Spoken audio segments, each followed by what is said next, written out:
Samajwadi party की कुपोषित मानसिकता को समझिए, समाजवादी पार्टी के दोहरे चरित्र को समझिए। आज समाजवादी पार्टी ने एक ऐसी टीम भेजी, कौशाम्बी में जो घटना हुई थी, राम बाबू तिवारी की आत्महत्या कर ली थी उन्होंने, और उनके बेटे सिद्धार्थ पर आरोप लगा था दुष्कर्म का। पीड़िता जो है उसकी उम्र 7 से 8 साल बताई जा रही है। हम उसके घर भी गए थे, वहाँ बातचीत करने के लिए कोई मौजूद नहीं था। हम कौशाम्बी गए थे लेकिन वहाँ बातचीत करने के लिए कोई मौजूद नहीं था। हमने सिद्धार्थ के परिवार से बात की, सिद्धार्थ बात करने की स्थिति में नहीं थे। उनके परिवारजनों से बातचीत करके हमें पता चला कि क्या क्या घटनाक्रम है। फिर हम प्रधान के परिवार में गए और वहाँ भी बातचीत की। प्रधान ने अपना पक्ष रखा, उसको हमने आप तक परोसा। लेकिन जो समाजवादी पार्टी और भाजपा की कुरीति और इनकी दोहरी मानसिकता और इनके कुपोषित चरित्र को जो समझाने का प्रयास कर रहा हूं, उसको थोड़ा सा समझिए। समाजवादी पार्टी ने श्यामलाल पाल हैं प्रदेश अध्यक्ष, उन्होंने ऐलान किया कि मान सिंह यादव, दयाशंकर यादव, सुब्रत पाल और पुष्पेंद्र सरोज जैसे तमाम बड़े नेता जाएंगे पाल समाज की बिटिया से मिलने, जिसके साथ कौशाम्बी में कथित तौर पर दुष्कर्म हुआ है। ये तो हो गया एक पक्ष। दूसरा पक्ष भाजपा के सपा के संतोष पांडे, समाजवादी पार्टी के पवन पांडे जो कि अयोध्या जिले से आते हैं, संतोष पांडे आते हैं सुल्तानपुर जिले से, और एक सिंह साहब हैं वो जिला अध्यक्ष हैं। इन 3-4 नेताओं को लेकर और पूरी मीडिया को लेकर ये लोग पहुंच जाते हैं ब्राह्मण परिवार में। अब एक तरफ समाजवादी पार्टी कह रही है कि हम ब्राह्मणों को न्याय दिलवाएंगे, ब्राह्मण परिवार को न्याय दिलवाएंगे, कौशाम्बी के राम बाबू तिवारी को न्याय दिलवाएंगे, एक तरफ पाल समाज की बिटिया को न्याय दिलवाएंगे। अब दो नायों पर अगर कोई पांव रख के तैरने का प्रयास करेगा तो वो डूबेगा कि बचेगा वो तो हमें नहीं पता। लेकिन किस तरह से इनकी कुपोषित मानसिकता इससे प्रदर्शित होती है, इस बात को समझाने के लिए बहुत काफ़ी है। ये बात जितनी मैंने बताई ये सब काफ़ी है। भारतीय जनता पार्टी का आप दोहरा चरित्र समझिए। केशव प्रसाद मौर्य जो कि उसी जिले से आते हैं, कौशाम्बी के लोगों ने उनको नकार दिया, कई बार नकार दिया, उनकी कोई सुनता ही नहीं है। बार बार विधानसभा जैसा छोटा चुनाव हार जाते हैं, लेकिन बैकवर्ड और फॉरवर्ड की राजनीति करने में इतने आगे हैं कि उनको बार बार राजनीतिक महत्वाकांक्षा के जरिए प्रदेश का उप मुख्यमंत्री बना दिया जाता है। प्रदेश में मंत्री बन के बैठे रहते हैं। उप मुख्यमंत्री के साथ साथ बार बार अपनी रणनीति में मुख्यमंत्री का पद भी ऐड कर लिया करते हैं। बार बार ओल फजूल बयान दिया करते हैं कि हम मुख्यमंत्री बन जाएंगे, ये कर लेंगे, वो कर लेंगे। अब उन्होंने एक ट्वीट किया लगभग 5 दिन पहले। उन्होंने ये लिखा कि हम समाजवादी पार्टी की तरह नहीं हैं, हम किसी पर राजनीति नहीं करते हैं, हमारा दोहरा चरित्र नहीं है, जो भी पीड़ित है हम उसके साथ हैं। अब पीड़ित कौन है इसमें? उनके हिसाब से पीड़ित और प्रधान जिस पार्टी के विचारधारा हैं, प्रधान और उनका परिवार, पाल समाज वहाँ का, हम उस परिवार में भी गए थे, हमने बातचीत की, पूरे गांव में बातचीत की। ऑन कैमरा हमने जितनी बातचीत की उसकी दोगुनी बातचीत हमने ऑफ कैमरा की। और प्रधान से बातचीत हुई, प्रधान के परिवार से बातचीत हुई तो एक बात जो छनकर आई, वो लोग कट्टर भाजपाई हैं और ब्राह्मण परिवार भी कट्टर भाजपाई है। प्रधान भाजपा के प्रधान का जो छोटा भाई है विपिन पाल, वो भी भाजपा के नेताओं के साथ दिखता है, भाजपा के साथ राजनीति करने का प्रयास करता है। प्रधान पानीपत में रहते हैं और ये विपिन ही प्रधान राजधानी देखता है वहाँ की, ऐसा गांव के लोगों ने बताया। तो विपिन प्रधान ही देखता है। अब जब दोनों भाजपाई हैं और सपा भी दोनों परिवारों को जाकर भेज रही है, तो मुझे ये बात समझ में नहीं आती है कि इससे इनका दोहरा चरित्र आपके सामने क्यों नहीं प्रदर्शित हो पा रहा है। आप ये बात क्यों नहीं समझ रहे हैं कि समाजवादी पार्टी का जो ये डेलीगेशन है, और जो कि एक बार ब्राह्मण परिवार से उसी दिन मिला और एक बार पाल समाज से मिला, पाल परिवार से मिला, अब ये इंसाफ किसको दिलवाएंगे वो हमें नहीं समझ में आता। क्योंकि इनकी दोहरी मानसिकता नहीं होती तो ये एक ही परिवार से मिलते, या तो पाल परिवार से मिलते, या तो पाल परिवार को दोषी मान रहे होते, या तो फिर ब्राह्मण परिवार को दोषी मान रहे होते। लेकिन ये दोनों परिवारों से मिलेंगे। इनकी कुपोषित मानसिकता यहीं से प्रदर्शित हो जाती है। जिन लोगों को मामला नहीं पता है और इसका एक प्रत्यक्ष विश्लेषण अगर करना हो हमें उन तमाम लोगों की बातचीत से और उस पूरे गांव में घूमने के बाद जो एक पूरा का पूरा विश्लेषण हमें समझ में आया और जिसका हमने पूरा विश्लेषण किया वो हम आप तक परोसते हैं। जैसे ही हम गांव में घुसे, सैनिक कोतवाली है, वहाँ से करीब 3 किलोमीटर दूर हाईवे से एक कट लगता है जो कि इनके गांव में जाता है, लोहदा गांव में। लोहदा गांव का प्राथमिक विद्यालय मिला। प्राथमिक विद्यालय के पास हम उतरे। कई लोग छगड़ियाँ चरा रहे थे। उस समय उनसे हमने बातचीत करके घर पूछा तो उन्होंने बताया कि पंडित जी का घर इधर है, पाल प्रधान जी का घर 1 किलोमीटर आगे है, वहाँ से उस बच्ची का घर इधर है। तो हमने सोचा कि पहले कहाँ चला जाए। फिर पता चला, उन्हीं लोगों ने बताया कि बच्ची का परिवार भाग गया है घर छोड़कर। अब पंडित जी के यहाँ मजमा लगा हुआ था, पूरा भीड़ लगी हुई थी। हम लोग पंडित जी के परिवार में पहुँचे। पंडित जी के यहाँ तमाम ब्राह्मण संगठनों के लोग आए हुए थे, जो कि कुछ लोग भाजपा के पक्ष में थे तो कुछ ब्राह्मण संगठन भाजपा के खिलाफ भी दिख रहे थे। बहुलता में ब्राह्मण संगठन जो थे भाजपा के पक्ष में थे।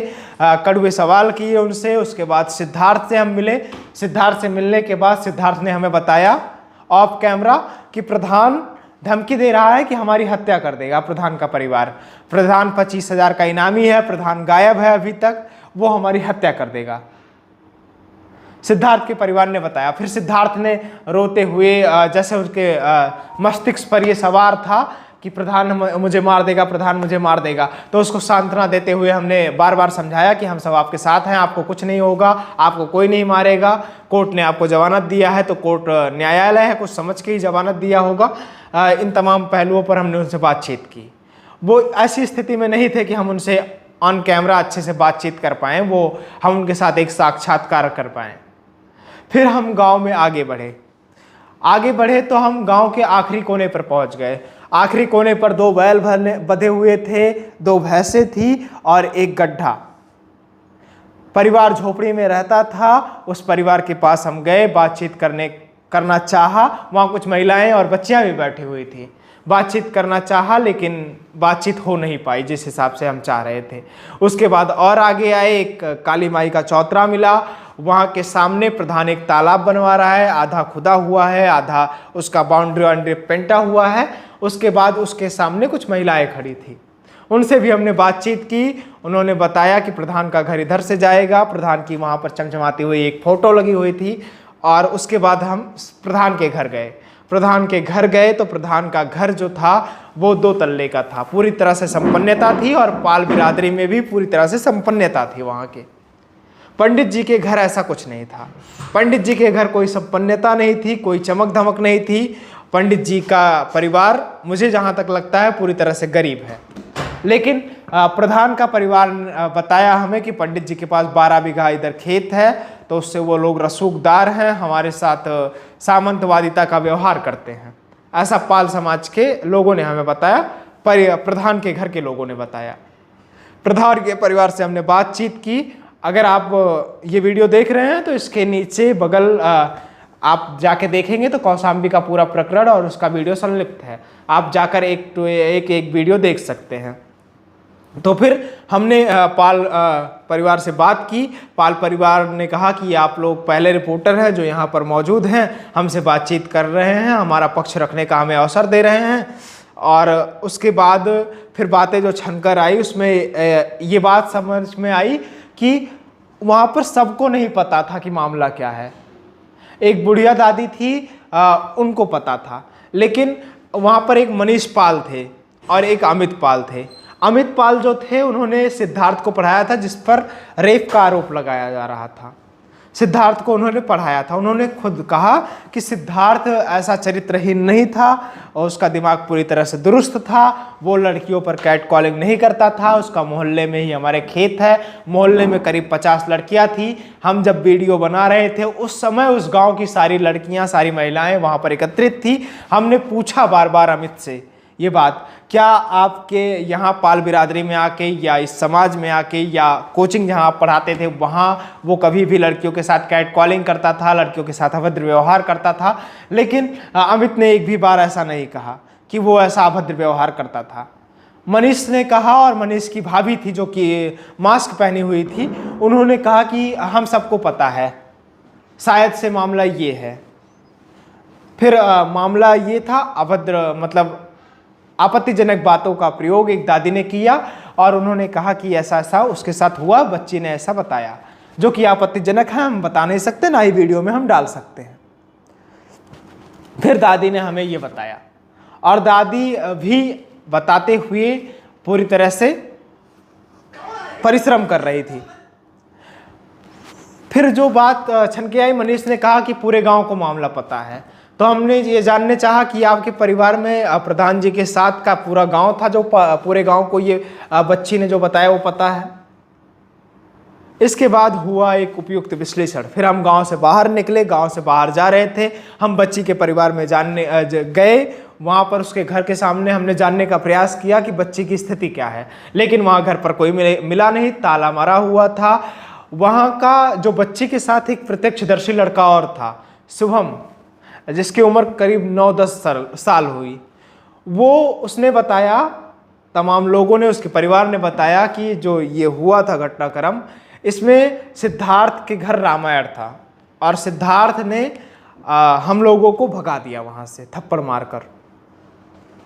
इसी का पूरा प्रकरण इसी से जन्म लिया। अब इस पर जाकर सैनिक कोतवाली में उन्होंने, राम बाबू ने आत्महत्या कर ली, सिद्धार्थ जेल चले गए उसके पुत्र वियोग में। अब ये पूरा का पूरा मामला ये है और इसका एक पर्याप्त और उपयुक्त विश्लेषण ये है। लेकिन जो तमाम राजनीतिक दल हैं जिस तरह से अपनी कुपोषित मानसिकता को, अपनी चरित्रहीनता को हर जगह प्रदर्शित करते रहते हैं, राजनीति करते हैं, हर घटनाक्रम पर राजनीतिक खेल करते रहते हैं, उनकी कुपोषित मानसिकता यहीं से प्रदर्शित होती है, इसी से प्रमाणित होती है और यही अकाट्य सत्य है। हम इस पूरे के पूरे निस्तारण तक नहीं पहुंच पाए क्योंकि हमने सिक्के के एक पहलू को ही परखा। यहाँ पर सिक्के के, हर सिक्के के 2 पहलू होते हैं, लेकिन यहाँ पर 3 पहलू थे। प्रधान के परिवार से बातचीत करके जो बात समझ में आई उसमें यह था कि पूरे गांव को लड़की ने चिल्ला चिल्ला के सारी बातें बताई थी और सिद्धार्थ से बातचीत करने के बाद ये पता चला कि सिद्धार्थ ने हमसे ये भी कहा बाद में कि क्या उतनी छोटी बच्ची के साथ कौन करेगा, सिद्धार्थ के परिवार ने कहा। तो जो बात पूरी समझ में हमें आई उसमें यह था कि ऐसा कुछ हुआ है और बहुत कुछ नहीं हुआ है, जो आरोप प्रधान के परिवार और गांव के लोगों ने लगाया। क्योंकि प्रधान के परिवार से और तिवारी परिवार से जमीनी विवाद है। प्रधान का परिवार, ऐसा पूर्व प्रधान यानी कि तिवारी जी के बड़े भाई जी हमें बताए कि हमारे साथ जो हमारी ज़मीन है उसमें वो 1 लाठा या 2 लाठा कुछ प्रधान जी घर बनवा रहे थे। उस घर पे हम लोगों ने जाके उस घर को तोड़ा, सिद्धार्थ ने और उसके बड़े भाई ने उस घर को जाके तोड़ दिया क्योंकि वो हमारी ज़मीन पे था। फिर लेखपाल ने फरमाइश की, वो लोग माने नहीं, लेखपाल को मार के भगा दिए। यही सब कुछ मामला था। तब से वो चिढ़े हुए थे। विगत 6 महीनों से प्रधान के ऊपर कई केस चल रहे थे। पिछले दिनों भी प्रधान के ऊपर कई सारे मुकदमे थे, उनके भाई विपिन पे मुकदमे थे। अब प्रधान परिवार का कहना है कि ये मुकदमे झूठे थे। हमने सिक्के के 2 पहलू को तो परख लिया, लेकिन तीसरे पहलू तक हम नहीं पहुंच पाए क्योंकि हम वहां तक पहुंचते इससे पहले वो परिवार गांव छोड़कर भाग चुका था। इसलिए हम एक प्रत्यक्ष निस्तारण पर आपको नहीं ले जा रहे हैं। लेकिन जो सिक्के के ये 2 पहलू हैं ये काफ़ी हैं आपके समझने के लिए कि पूरा मामला क्या हुआ था। आप इस पूरे मामले के विषय में और इसके विश्लेषण के विषय में क्या समझते हैं, अपनी राय कमेंट बॉक्स में जरूर दें। विनम्रता भरा मेरा प्रणाम स्वीकार करिए। मैं गौरव विनायक हूँ, आप नेटवर्क भारत देख रहे थे। धन्यवाद।